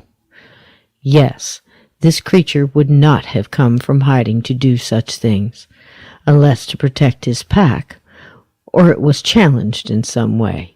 Animals are simple creatures. They kill for food, yes, but these are different. They know not to show themselves. It means death to their whole pack, possible extinction of their kind. This was no warning. This was an attack. It was mad. "What?" Bubba asked, trying to understand. "It was pissed," Jake added to the conversation. "Those scratch marks are deep from something very large, taller than you, Deputy Danker. Also black in color." Crow pulled out a deer antler knife from his boot and dug something from one of the deep scratches. It looked like a bit of black fur, and held it in view of the others. Bubba cringed at the sight of it. Crow added, "There are also 2 empty mason jars on the passenger floor that smell of alcohol, a loaded Taurus 357 under the seat, and 47 cents on the dashboard." He handed the fur to Bubba, who stuck it into a Ziploc bag from his pocket and handed it to the sheriff, who held it to the moonlight, looked at it closer, and quickly stuck it in his pocket. "Geez, Crow, you can tell all that from just touching that?" Bubba was amazed. "No, Deputy." "Then how, Crow?" Bubba pressed on. Crow smiled at his friend. "I looked in the truck." Jake smiled and shook his head a bit and added, "Whose truck is this?" "Jebediah Perkins. He runs this garage," Bill answered. "And that's his lighter in your pocket?" Jake asked. Grey Wolf and Crow listened intently as the sheriff answered, "Sure is. I saw this truck this afternoon when I came to talk to Tater Daniels. I had hoped it was a bear." "That's one big bear for these parts, Bill. Do you not think so?" Grey Wolf teased his friend. "Well, boys, to be honest, I don't know what to believe right now," and juggled a flashlight and rifle in his hands to be able to wipe significant sweat off his brow and readjust his hat. "I can tell you what I believe, my friend," Jake stated. "This was the beginning." He pointed at the truck. "And that was the finish." He pointed at the burned area with all the blood by the fence. "Jebediah did something, discovered a nest, and confronted them, something to make one of them come out of hiding to seek revenge. Now they will move further up to find new ground. The energy of the fear and pain has fed something else here, I feel it.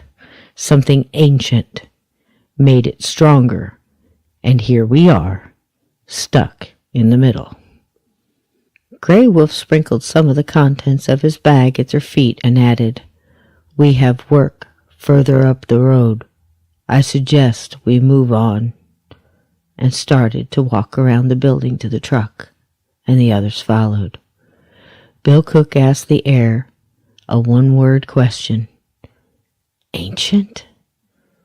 He shook it off, not wanting to dig deeper just yet.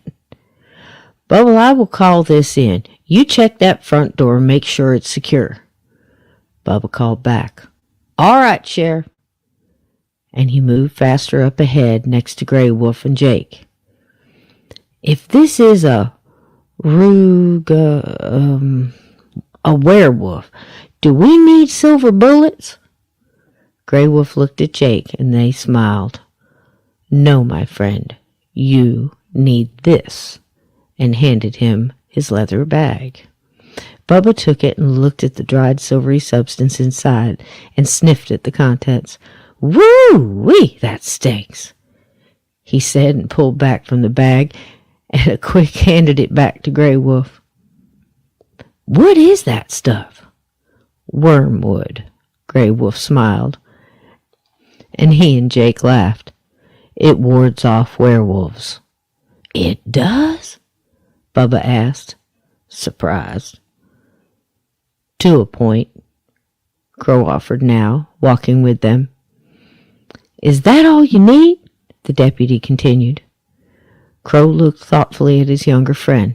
No, you need faith, a good heart, and sometimes one of these.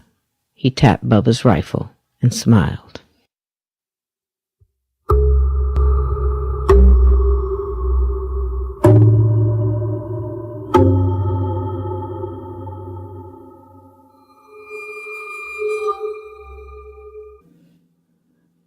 Crow, Jake, and Grey Wolf spoke at their truck and waited for Bubba to check the door, and for another set of sheriff's men to come up the road and take over so they could move on and see Chuck and May at the cabins. Sheriff leaned on the roof of his vehicle and finished his instructions. That's right, just the two of you and the medical examiner for now. Rope this off and get back down to the roadblock. This is a shit show already, and we need to keep a tight lock on things. If anyone asks, possible bear attack or cougar. Sheriff knew no one seeing this would buy that, but Bill Cook hoped it would keep people inside and safe for now, and buy some time. I want Jim Bruce and a Stady over at the RV park to pull an all-nighter. Tell them stay together, keep an eye out, and check in with me every half hour. You understand? Sheriff listened as the deputy repeated his orders. Sweat rolled down his nose, and he wiped it away, took off his hat, and laid it on the roof of his car. As the deputy finished repeating his wishes, he took out a handkerchief from his pocket and ran it over his forehead and watched Bubba checking on the last window of the garage. Yup, he added into the mic. All tight here, as tight as can be anyway, and dang if it isn't a hot night for the end of October. Bubba overheard and added with a smile, It's Indian summer, Sheriff. Crow looked over and said, What's that, deputy? Bubba felt caught in something. Oh, I'm sorry. I didn't mean. They all laughed, and Crow added, It's okay. Just a bit of fun, my friend. And Bubba laughed too. Okay, son. Keep your head on a swivel. You hear me? Over. Bill smiled at the laughter as he reached in and hung the mic back up on its holder on the dashboard. Bill looked over at Bubba. Hey, Bubba, here. And Bill Cook reached in his pocket, pulled out a fold of bills, peeled off a 5 and some 1s, and held it out toward Bubba. They're just messing with you, son, and smiled. Toss this in the coffee can and grab us all a cola, will you? And nodded toward the Pepsi machine on the porch. Bubba took the money and said, Sure, Sheriff. And make mine a root beer, will you? Bubba nodded and made his way back up the porch. Bill Cook added, You fellas want a cola? I'm buying. Crow said, I do not. Thank you, though. Grey Wolf held up a hand and shook his head no, as did Jake. Oh, I forgot, my friends. Fasting? Jake nodded. Ceremony started for us days ago, Sheriff. All at once, Bill Cook remembered the battle they had ahead of them and did his best to keep spirits up. Well, okay then, Bubba. Just you and me, then. Make mine 2 root beers if they're in there. He called up to Bubba. The deputy didn't answer. Bubba, is there 2 in there? Bill Cook waited for an answer. None came. He looked at the deputy, who seemed to be staring into the Pepsi cooler, and he thought he was taking in the cooler air as he did as a kid. Bubba, did you hear me? We gotta go now. Boys are almost here. Bubba just stood there, his back to the sheriff, his rifle in one hand, and holding up the lid to the cooler with the other. Bill mindlessly grabbed his hat and walked toward Bubba up on the porch. Bubba, come on now. I know the air is cool, but... Bill stopped in mid-sentence. A thought ran across his mind. This all might be way too much on his deputy. And he quickened his step a bit. Bubba, you all right? Sheriff's words were cut off by Bubba speaking now in low, methodic tones. Sheriff, I found Jeb. What? Asked Sheriff Cook. He quickly reached Bubba and slid the rifle from his deputy's hand without even thinking, and grabbed the lid with the other, lifted it, and looked in. There, resting on the Mountain Dews, cherry colas, and Stewart root beer, was Jebediah Perkins's head staring back at Sheriff Cook. His face was frozen in an eternal scream, and his life's blood puddled among the bottles of pop. Bill Cook shuddered and slammed down the lid and grabbed Bubba. Okay, son, let's get in the car. He moved the big man along as he spoke. Jake, it's Jeb's head, Cook said, and he nodded toward the cooler as he helped Bubba maneuver the stairs. Jake, Gray Cloud, and Crow moved forward to help. Crow helped Bubba to the car, and the sheriff went with the other men, lifted the lid with his handkerchief, and Jake looked in and said, I say, that fits this creature, Bill. Grey Wolf agreed and offered, It's a warning. Must have been watching. Saw people here using this box. To him, it is an it's done. Do not come after me. Bill Cook pushed up his hat, wiped his forehead, and asked, This thing that smart, Grey Wolf? Smarter, Jake answered. Sheriff Cook closed the lid as Unit Number 5 rolled up. He looked at Jake. Are we, Jake? He paused. Going after him, I mean. Jake smiled at his friend. Bill, I do not think we will have to. Bill Cook nodded and walked over to fill in the new deputies, get them to start with the front porch, the Pepsi cooler, and pour Jeb's head. When he finished there, he got in to drive Bubba this time. Bubba, are you okay? Bill asked, and Bubba answered. I'm shook for sure. No lie there. But I'm good to go, Sheriff. Let's finish this. Let's do just that, Deputy, Bill answered. Let's do just that. And they headed up the mountain with Crow, Grey Wolf, and Jake following close behind.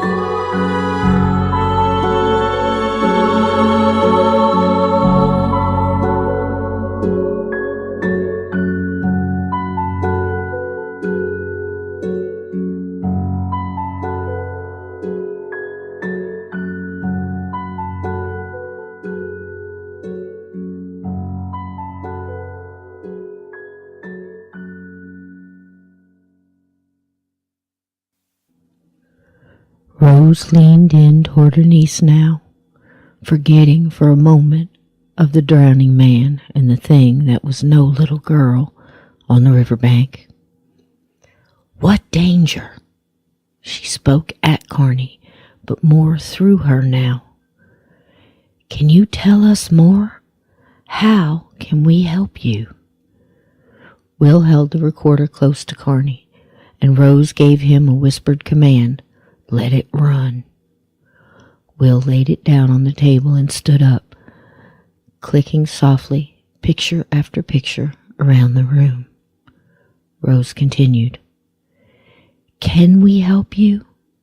If we can, how? Carney coughed a bit, and her face winced and steadied. She started to speak in a low, gruffled tone. I can't leave. Must have my Susan. Death comes wanting tonight. So much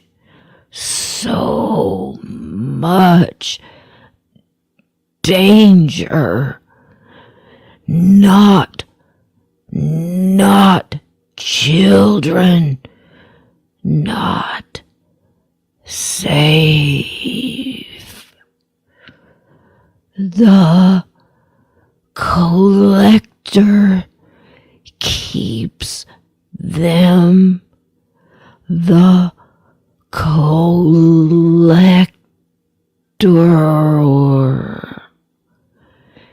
cannot have me. Cannot.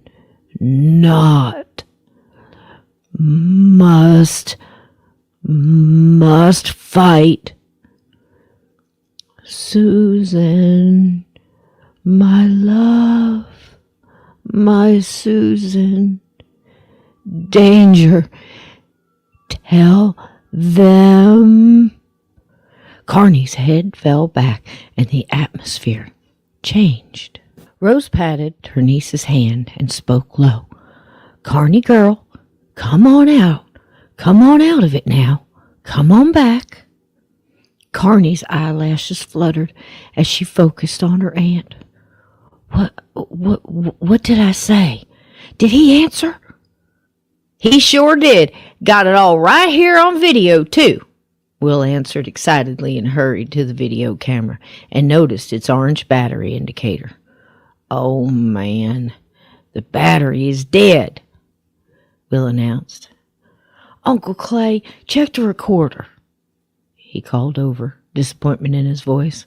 Clay reached for the recorder and confirmed that it, too, had 0 battery left. Every time. Will shook his head and Carney giggled at her being right. All of the last minute's events momentarily forgotten. Right now, she was just a younger sister. Okay, Carney, Will gave in. At least I got some of it and some pictures, maybe. Will sat down to go over the shots he took with his camera, and Uncle Clay and Aunt Rose filled in Carney on what came through her. Rose did her best to explain what she had seen in her vision, that there was something strong that portrayed itself as a small girl. Carney had her own details on that, too. There are other kids, though, real ones. I mean, dead, of course, but still kids. I can't explain it, but they need help. Rose assured her they would do their best, but she would feel better if they had some help. It's very strong, Carney. She left out a bit of the details of the black skull thing for now, but felt like she needed Carney to understand. It took everything my guides had to protect me tonight.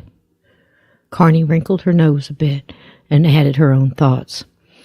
I get it, Auntie. I get it. But they need us.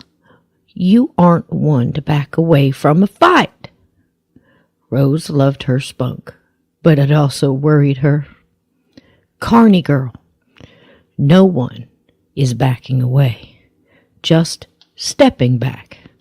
There is so much going on here right now, and more coming, I feel. We just need to get our bearings and a little help. Rose reached for her niece's hand again and squeezed it. We will do what we can. We were guided here for a reason. Those that brought us will find a way. Carney squeezed back. She knew her aunt was right, but she had zero intention of backing off. No how, no way. Okay, how about this guy? The one who spoke through me? Rose leaned back in her chair and thought. I feel he is anchored here somehow, to someone or something. I feel he was murdered close by, but he seems more focused on whatever danger is coming than his own demise. There's something else. He is protected by something strong, good energy, full of light. Carney leaned in closer and spoke almost in a whisper. Susan! Could be, Uncle Clay spoke up. If it's one thing I've learned, love is the strongest energy out there. He added a smile toward Rose, and it was returned. Rose added, Agreed. He seems so very focused on her, and it is possible their love could block that kind of darkness. I feel you are correct. Will spoke up, still going over the many pictures he had captured tonight. Anything in history here on Suzanne, Uncle Clay? Yes, there was about 10 years or so back. Seems she lived down the mountain road a bit. Married to a Robert, I believe. We can ask the McGees when we talk to them. See if it makes any sense. I'm sure you two are exhausted. How about a cool drink and a stroll down to the McGee's fire pit? I'll bet he's down there. It's still early. Sounds lovely, and it feels right somehow, Rose answered. Well, we will do it then. You bring your protection. And he smiled as he stood up. And I will bring mine. He tapped the gun in his holster under his shirt. All this talk of danger, I'm not leaving without it. Rose smiled and started to answer, but was cut off by Will jumping up. I got something! Look! The young man jumped up and ran to the others, holding out his camera toward them. They all pulled in close to see, and there, in his preview window, was a picture of them at the table, lit by candlelight. Carney seemed to be in mid-channeling, and behind her, near the wall, was a tall white glow, with a definite figure of a woman within it. You could see she was wearing a check shirt, and possibly jeans. A long ponytail of dark hair tumbled over her shoulder that ran down her left side, and she was most definitely smiling. Rose held her hand over the picture and closed her eyes. Yes, this is her. This is Susan.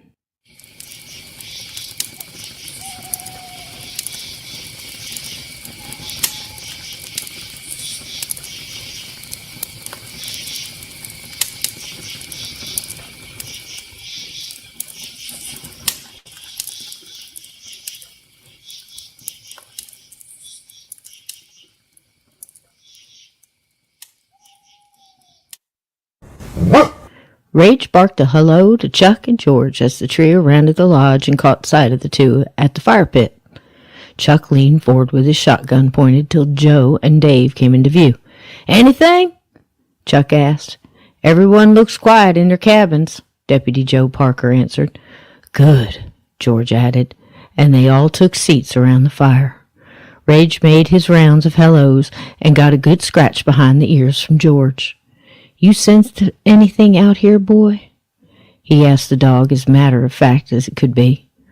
Rage seemed to look up at the night sky and sniff the air. A slow rumble came from his throat, and he looked toward Dave. Something on the wind, boy? You stay here, close, till we know what it is. Dave gave a hand gesture, and Rage moved in close to his side and sat down, looked toward the trees behind them, and softly rumbled another growl. Chuck nodded and said, He knows too, Dave. I cannot stress enough. Lock and load. Everyone has a good vantage point from here. Just keep your eyes peeled. Joe answered him. What are we looking for, Chuck? Exactly? Dave raised an eyebrow and added his question.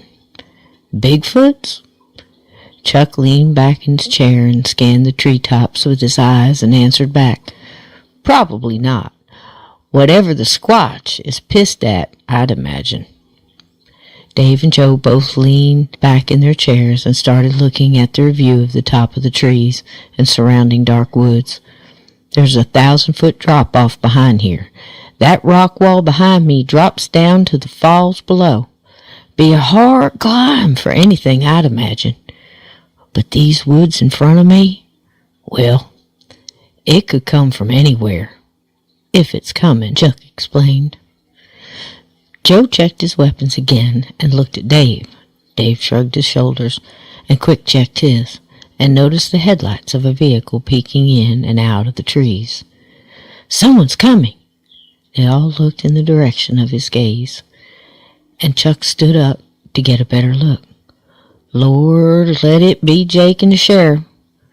He got his wish as the vehicle rounded the turn in the road, and Dave noticed there was a truck close behind. Gentlemen, Chuck smiled, the cavalry has arrived. Took off his hat and silently said, Thank you, Lord. Introductions went around the fire. Hands were shook, and thank you all for coming echoed throughout. Rage was greeted by all the newcomers, and the dog took an extra liking to Jake and Crow. This one, he knows things, Jake said, and nodded to Dave. Sheriff broke the news of Jeb's horrible ending to the men. Must have been the screaming we heard, Chuck added in. Jesus, what a way for him to go. Well, that's two today. Both of those boys were rotten to the core. But no one deserves that. Bubba, remembering Jeb's head, staring up at him, sat down near Chuck's chair and took a moment to gather himself. Jake walked to the rock wall while Crow spoke of the conclusions they had come to and the fight ahead.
When the shadows creep, I hear a whisper calling from the depths of sleep. An old guitar strumming a lonesome tune, echoes of the past beneath the silver moon. Footsteps in the hallway, shadows on the wall. I reach for the light, but it flickers and falls. Lost souls in the twilight, dancing on the breeze. They sing their haunting melody, bring me to my knees. Oh, the spooky blues, they charm the air. Ghostly harmonies floating everywhere. With every note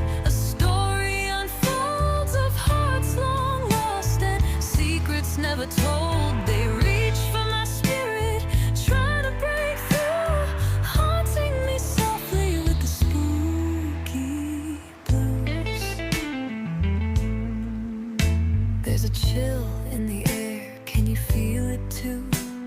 A presence in the corner, a shadow in the view. There's laughter in the silence, whispers in the dark, engulfed by the memories that leave an endless mark. Old wooden floorboards creak beneath my stride. I dance with the echoes of the ones who've died. In each corner of this room, their spirits seem to play. As the haunting blues follow, they won't fade away. Oh, the spooky blues, they charm the air. Ghostly harmonies floating everywhere. With every note, a story unfolds of hearts long lost and secrets never told. They reach for my spirit, trying to break through, haunting me softly with the spooky blues. Candles flicker low, shadows dance on the wall. I hear the voices of the lost, I can almost hear them call. Every strum of the guitar feels like a ghostly breath, a melody of life intertwined with death. I delve into the echoes, searching for a sign. The love that was forgotten still ties us through time.